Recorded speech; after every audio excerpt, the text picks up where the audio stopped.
أعوذ بالله من الشيطان الرجيم. Hati kita tentram.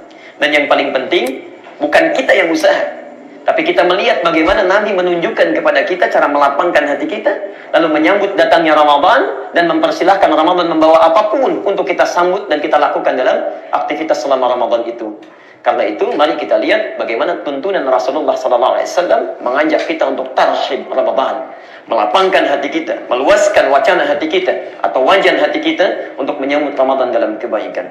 Dua tuntunan Nabi dalam tarhib Ramadan. Satu, tarhib sebelum Ramadan tiba. Tarhib sebelum Ramadan tiba, tentunya di bulan Sya'ban.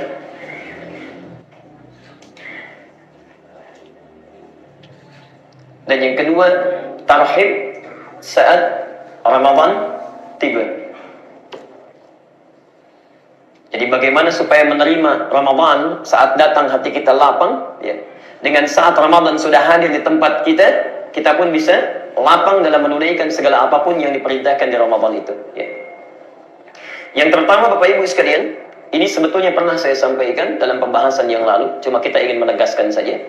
Yang pertama, Nabi menuntun kita untuk meluaskan hati kita, melapangkan jiwa kita untuk menyambut Ramadan datang dengan satu doa. At-Tirmidzi nomor hadis 3451. Jazakallahu khair. At-Tirmidzi nomor hadis 3451. Saya bacakan satu tuntunan saja. Yang belum sempat mendapati doanya, belum mencatat, belum mengamalkan, maka ini peluang terakhir untuk saya catatkan. Mulai besok kita bacakan, karena ini sunnahnya tinggal 2 hari lagi, Selasa dengan Rabu, ya. Anda perbanyak bacaannya, ya. Mintakan kepada Allah, mudah-mudahan dengan membaca itu Allah memberikan taufik kepada kita, bisa tarhib kita, ya. Kita lihat sumbernya di At-Tirmidzi nomor hadis 3451. Saya bacakan cepat, insya Allah kita sudah hafal karena saya sampaikan di berbagai tempat. Allahumma ahillahu alaina rahmukallah bil yumni wal iman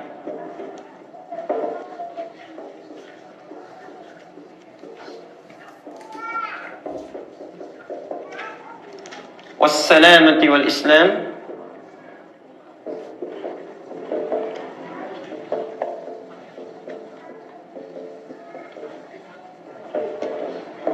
Rabbi wa Rabbukallah.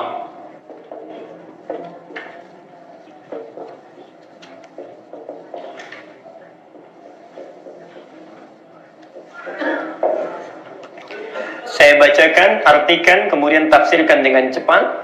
Yang sudah sempat menulis dulu, silahkan dicocokkan lagi tulisannya. Yang belum sempat tahu, maka sekarang terbuka peluang kita untuk berdoa dengan membacakan doa yang dimaksudkan. Ini tuntunan Nabi pada tarhib yang pertama, ya. Ada banyak doa yang sampai kepada kita, bisa populer, riwayatnya juga bisa kuat. Tapi dari sekian doa, ini riwayat yang paling populer, kemudian kuat dari sisi hadisnya, dan paling lengkap redaksinya. Allahumma ya Allah, ahillahu, mohon hadirkan awal Ramadan. Mohon hadirkan awal Ramadan. Jadi ketika Ramadan datang, ya di awalnya, saat datang kepada kita, ya. Alaina, kepada kami. Ya Allah, mohon hadirkan awal Ramadan kepada kami. Saya tegaskan lagi, kata na di sini, kata ganti, kependekan dari nahnu, yaitu kami. Kalau kami itu sendirian atau banyak? Banyak, karena itu berbentuk jamak. Ini isyarat kepada kita, kalau kita ingin melakukan satu kebaikan sekalipun hanya dengan doa, maka jangan baik sendiri, sertakan orang lain dalam doa kita. Barangkali ada di sini yang, maaf sekali lagi, orang tuanya belum tahu doa ini, pasangan hidupnya belum tahu, anak-anaknya belum tahu. Saat kita bacakan, ayo sertakan mereka, ya. Karena itu di Quran dan di hadis umumnya doa seringkali menggunakan kata ganti jamak. Nah, Rabbana la tu'akhidna in nasina Al-Baqarah 286. Rabbana atina fid dunya. Al-Baqarah 201. Rabbana zalamna anfusana wa illam taghfir lana lanakunanna kami. Ya, insyaallah. Karena itu Bapak Ibu sekalian, kalau berdoa sertakan orang lain, jangan soleh sendirian. Ya. Apa yang kita minta untuk tarhib, melapangkan jiwa kita itu? Satu, langsung kalimatnya, bil yumni. Ya Allah, mohon hadirkan awal Ramadan kepada kami bil yumni, dengan penuh ketentraman, tenang. Seakan-akan ada isyarat orang datang menghadapi Ramadan hatinya tidak tenang, macam-macam. Barangkali Anda yang hadir malam ini juga, ya, wajahnya kelihatan tenang, tentram, tapi hatinya belum tentu. Mungkin memikirkan bagaimana saat Ramadan datang, di rumah motif ekonomi belum siap, ya. Cabenya naik, bawangnya naik, berasnya naik, macam-macam, ya. Di pasar induk bawang sudah 22.000, di pasar 31.000, di Papua 44.000, ya. Sudah kita pikirkan, ya, itu baru bawang, belum yang lain. Masya Allah. Misal, ada orang yang nggak biasa puasa, ya, hatinya nggak tenang. Ya Allah, kenapa kok cepat sekali? Padahal sudah 11 bulan lewat. Ya. Bisa nggak diundur? Masya Allah. Ya. Karena nggak biasa puasa. Ya. Karena itu bagi orang yang tidak pernah kedatangan Ramadan, maksudnya tidak serius dengan datangnya Ramadan, tahun lalu boleh tidak tenang, sekarang harus tenang. Mintakan kepada Allah. Wal iman, ini persoalan serius yang kedua. Dan dengan penuh kekuatan iman. Spirit ibadah. Kekuatan iman itu artinya spirit ibadah, semangat ibadah. Hati-hati, ada isyarat dalam kalimat ini seakan-akan orang-orang yang kedapatan Ramadan itu cenderung menurun spiritnya saat Ramadan. Bukan stabil, ya.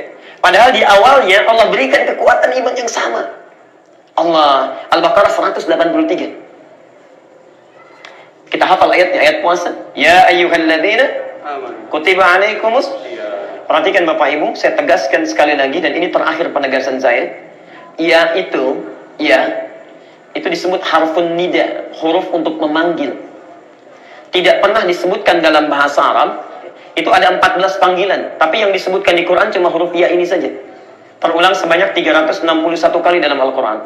Fungsinya memanggil seseorang dengan 3 jarak berbeda. Ada yang dekat, Pak Harun dekat saya panggil ya Sayyid Harun, dekat. InsyaAllah. Ada yang menengah, Pak Bambang agak menengah, saya panggil ya Sayyid Bambang, agak menengah. Untuk yang jauh, Pak Lutfi jauh di luar, saya panggil ya Sayyid Lutfi, jauh. Orang Arab mau manggil yang dekat, yang menengah, yang jauh bisa menggunakan satu huruf. Ya. Yang paling hebat ketika ya disandingkan dengan kata iman. Ya ayyuhalladzina amanu. Amanu terulang 255 kali di Quran. Seakan-akan ketika memanggil kita, hei orang-orang Islam yang punya iman, saya tahu iman kalian itu memiliki tahapan-tahapan yang berbeda. Tidak sama tingkatannya. Ada yang kuat imannya sehingga dekat dengan saya. Sebelum Ramadan pun sudah dekat dengan Allah. InsyaAllah, saya sering ilustrasikan. Adzan subuh jam 4.35. Ini jam 4 sudah bangun dia. Saking dekatnya dengan Allah. Bahkan ada yang jam 3, setengah 3 sudah bangun. Dia tahajud, dia tunggu sampai sahar, dia istighfar kepada Allah, menangisi dosanya. Masya Allah. Padahal barangkali menurut Allah itu sudah dosanya itu sudah hilang. Amalnya sudah banyak. Imam At-Tirmidzi banyak meriwayatkan hadis. Saum, Masya Allah, bukan hanya Senin Kamis, ya Ayyamul Bid, dia Saum Daud, dia hafal Quran, hadis banyak. Itu di akhir hidupnya sampai menangisi dirinya sampai buta pak matanya. Buta matanya karena takut ketika pulang kepada Allah bekalnya belum cukup. Anda ada di mana? Orang yang bekalnya sudah banyak luar biasa, hadisnya kita baca sampai hari ini, yang pahalanya mengalir bagi beliau itu di akhir hidupnya sampai menangis buta matanya karena takut kalau pulang masih bawa dosa. Ya, Masya Allah, sekelas At-Tirmidzi, kita ada di mana? Padahal kalau kita berdoa cita-cita kita paling prestisius, surga Firdaus bersama Nabi. Masya Allah. Kita lihat. Ada yang jaraknya menengah. Dipanggil adzan 4.35, bangun 4.35. Diajak ngaji, ayo ngaji. Enggak diajak, enggak. Ya. Kalau mau ke masjid, ke masjid. Kalau tidak, ya tidak. Itu menengah, biasa. Ada yang jauh dari Allah, tipis imannya. Ya, jauh sekali dipanggilnya. Masya Allah. Adzan subuh 4.35, baru bangun jam 5:34. Itu pun belum kepikiran sholat. Ya, baru kepikiran sholat, ya, Masya Allah. Baru dipikirkan kemudian, jauh. Tapi hebatnya, Allah panggil dengan satu kata yang sama, tidak dibedakan. Ya ayyuhalladzina amanu. Hei orang Islam selama masih punya iman. Saya tidak peduli, mau iman kalian dekat, kuat, sehingga dekat dengan saya. atau menengah biasa-biasa saja, ayo datang puasa. Yang dekat semakin dekat, yang menengah semakin menguat, dan yang jauh pun kamu mau tobat, datang sini. Kamu tobat, saya ampuni. Kamu merangkak, saya berjalan. Kamu berjalan, saya berlari. Sini, saya tidak akan bedakan. Masya Allah. Dan hebatnya dipanggil dengan kata alladzina, huruf penyambung konjungsi menunjuk pada orang tanpa batasan. Ismun mausul, tanpa batasan. Terulang sebanyak 1080 kali dalam Al-Quran. Baik itu laki-laki, perempuan, yang tua, yang muda, dewasa, kecil. Bahkan alladzina itu mencakup yang belum balik juga itu. Kalau dalam umumnya kalimat bahasa Arab. Karena itu hebatnya saat Allah memanggil, karena tidak pernah membedakan. Malam Kamis nanti kita akan saksikan, yang nggak pernah ke masjid pun akan ada di masjid.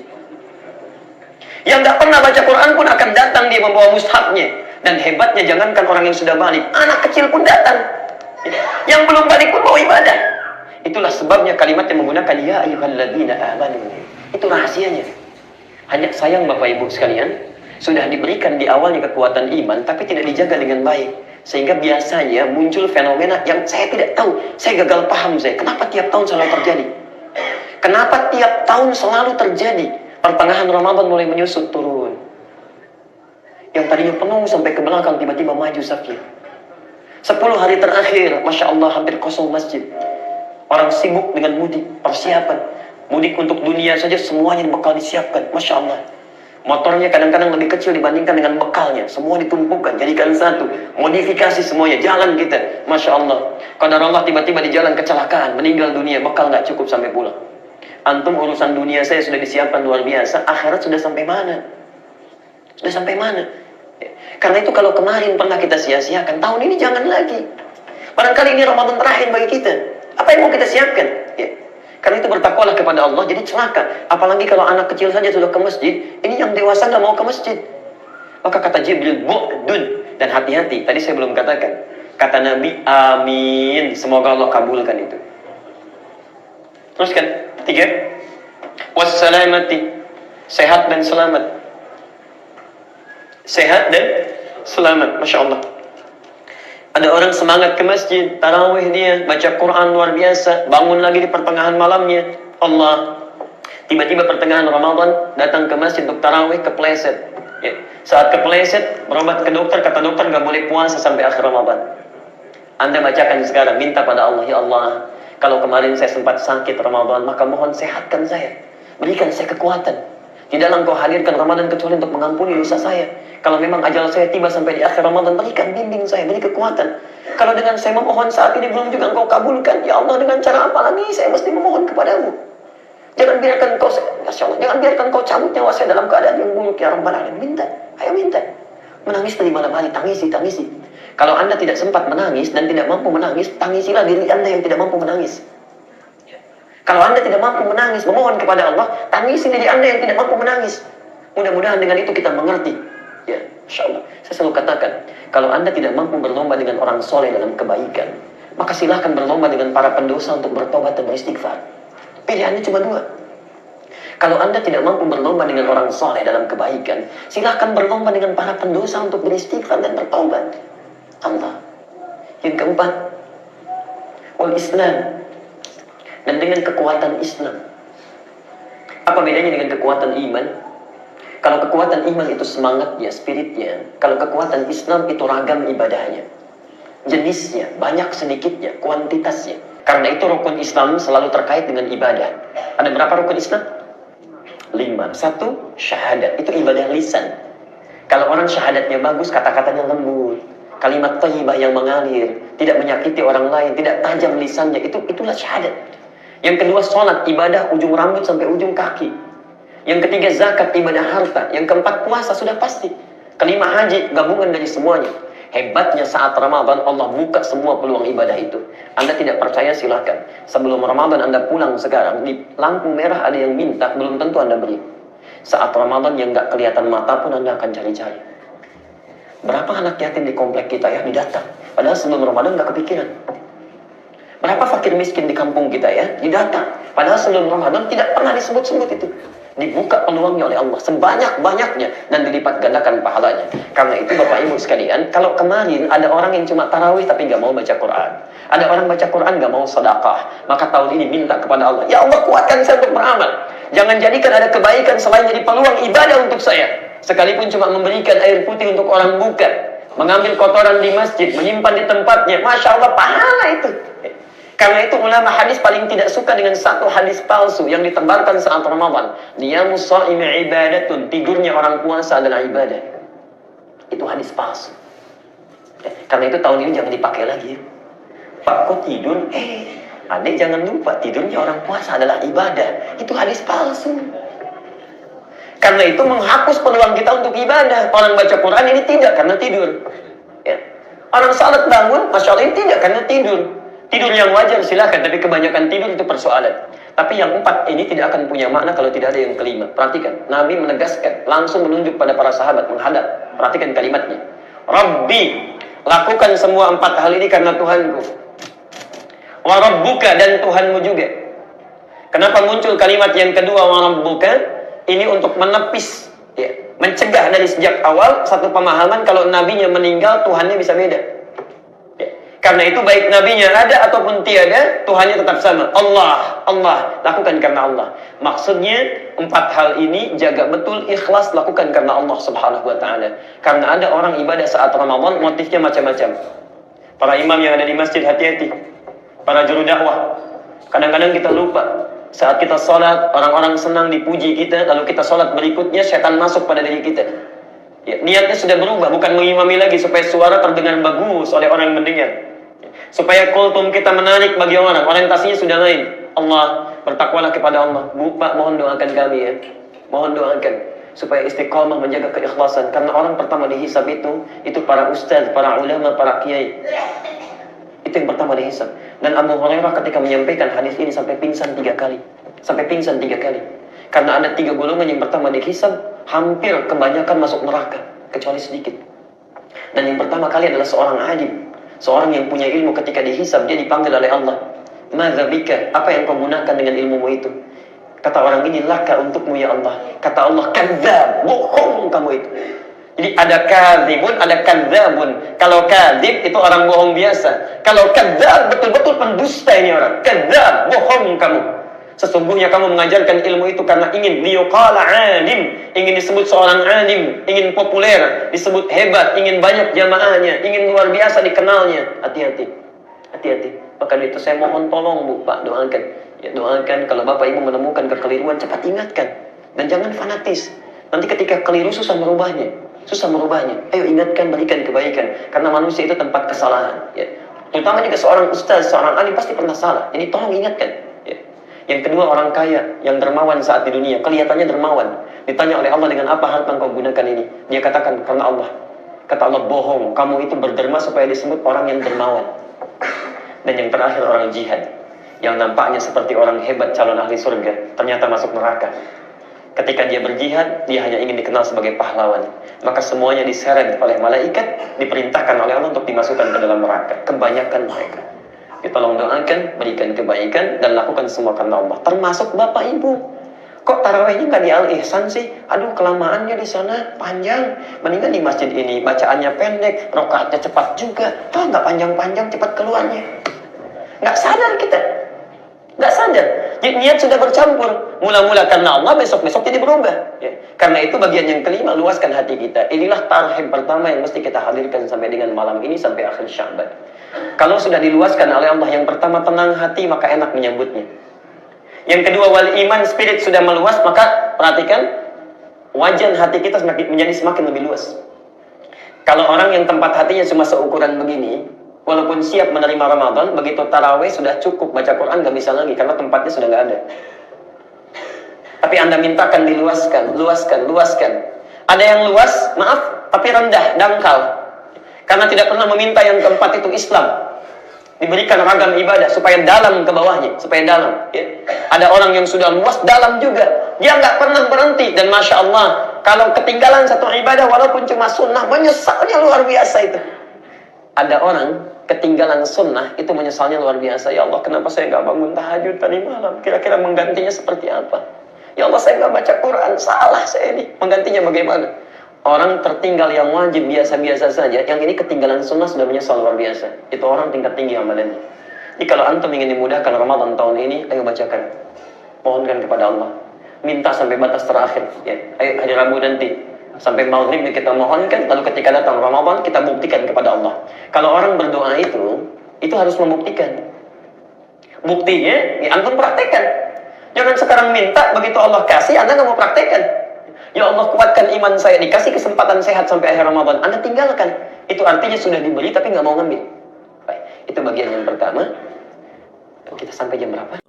Sadaqallahul azim.